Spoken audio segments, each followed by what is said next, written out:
Hey everybody, it's Card Fighter Hunter. Sorry, this is part 2 of my BT10 discussion. My program recorder crapped out on me, and apparently you can see it. I guess you can see the SM recorder thing here, like around here. I can't see it, but it puts it in post, I guess, after it's done processing. I've never had it do that before, but anyway, let's move on. So anyway, the example I was using with Descendant is if you have two cards in your hand, discard, or if you have two cards in your hand, twin drive, you have four cards in your hand, activate effect, discard 3, you have 1, now you twin drive again, draw 2, now you're at 3. So it's technically a -1 in terms of hand advantage, but at the same time, I say it's a break even because it also makes your opponent get rid of another card to guard it, or probably more than one card, because if you use its counterblast, or if you break ride, or even if you get a trigger, it'll still more than likely require them to guard more than one card. But again, I think that because of the fact that people see it coming, it's a lot less scary than the end. The end also has, it gets a lot more pluses. Basically, if you have like won the end in your hand and then you activate its effects, then you can turn it into 4 cards because you twin drive twice. You drive check 4 times. So I think that the advantage that the end has is a lot better than this card. People are like, well, what about the break ride? Then you can get it out, or not the break ride, the superior ride. Then you can get it out easier. And I'm like, the superior ride is a minus. It's an Ezel type superior ride that you put a basically the charge goal clone and a damage on flipper and the starter into your soul to superior ride it. So it's a -1, even though you do get to twin drive sooner. It's a -1 because you lost 2 boosters. So I don't like the superior ride. If I do run Descendants, I'll use the other one, which I'll get to later. Eradicator Gauntlet Buster Dragon. This is a fun card. It's a very Kagero-like card. Narukami has been becoming Kagero lately, but you can tell that they don't want it to become Kagero because they're not giving it any effects that forces the opponent to retire a back row. They have cards like this that they can choose if they want to retire a back row, but they have no cards that say, hey, you have to retire your back row, and you get to choose which one you get to snipe out, like Kimnara or Gatling Claw or Heat Nail Salamander, stuff like that. But they do have cards like this that let your opponent choose. So it's Counterblast 2, a special Counterblast 2. Your opponent chooses one of their rear guards and retires it. Okay, Counterblast 2, you get to, it goes away. So, and then it's Limit Break. You can use that whenever you want, by the way. And then its Limit Break is when opponent's rear guard is put into the drop zone with one of your card's effects. It gains plus 3,000 and plus 1 critical until end of turn. Okay, so let me put this into perspective. You break ride it over Vowing Sword Dragon, I think it's called, the break ride. Gains plus 10,000, so it's at 21. Activate effect twice. Okay, it gains plus 6,000 plus 2 critical. So, yeah, now it's 27k plus 2 critical plus whatever boost. So it's a very good card.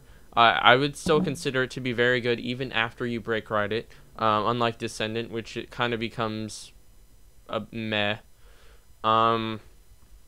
So I'm not sure which one I would run, because this feels too much like Kagero for me to play in a Narukami deck. Like, if I want to go play Kagero, I'll play Kagero, especially since Kagero is getting new stuff in BT11.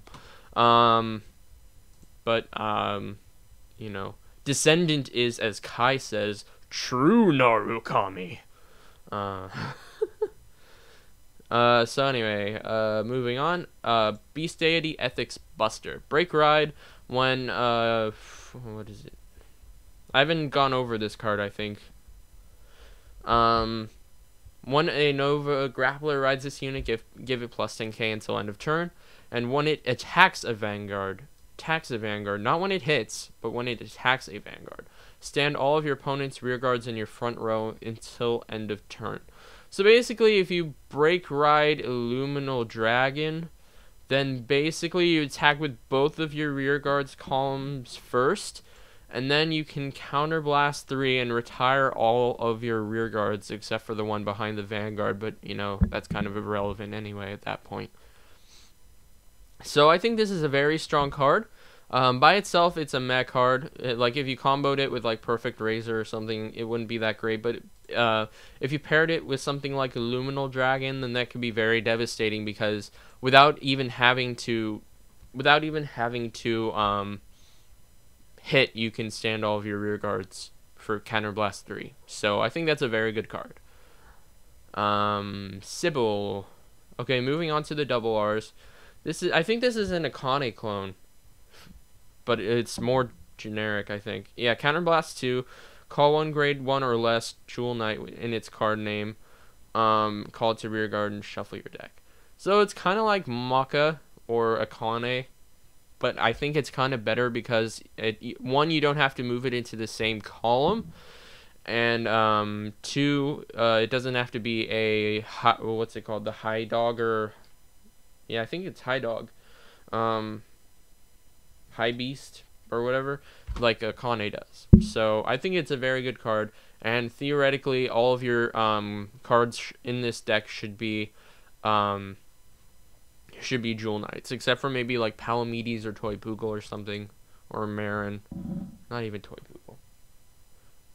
Okay, Isolt's. Okay, I'm just gonna show you this because it's just a perfect guard for Jewel Knights. It's basically so Jewel Knights can have their own perfect guard, so that you know you can special counterblast even if you damage check perfect guards. So I get that, kind of cool. The thing about this set though is that there are 4 perfect guards in this set. There's Isolt, Mark, Gold, and Marilyn. So this is a huge money set because no set has ever had 4 perfect guards in it before. So that's kind of insane. Because that pretty much gives you what, 4 out of 12 chance times 5. So pretty much a 20 out of 12 chance, or is that right? But yeah, whatever. Anyway, there's a huge chance that you're gonna get a perfect guard in your box. I'm too lazy to do the math. So Halo Liberators got their own reprint as well. Esgrad. This is a Vivian clone specifically for Liberators, so that you can still special counterblast with it and everything. So, the only difference is this card is technically better because its attack does not need to be boosted, whereas Vivian, if you boost it, it'll only work if you boost it. So if if your opponent rides a grade 2 9k, then you can attack it with this, and if they let it through, even though it's not boosted, it'll still, activate. Beast Deity of the Night Artemis. Just a second. Let me read over this.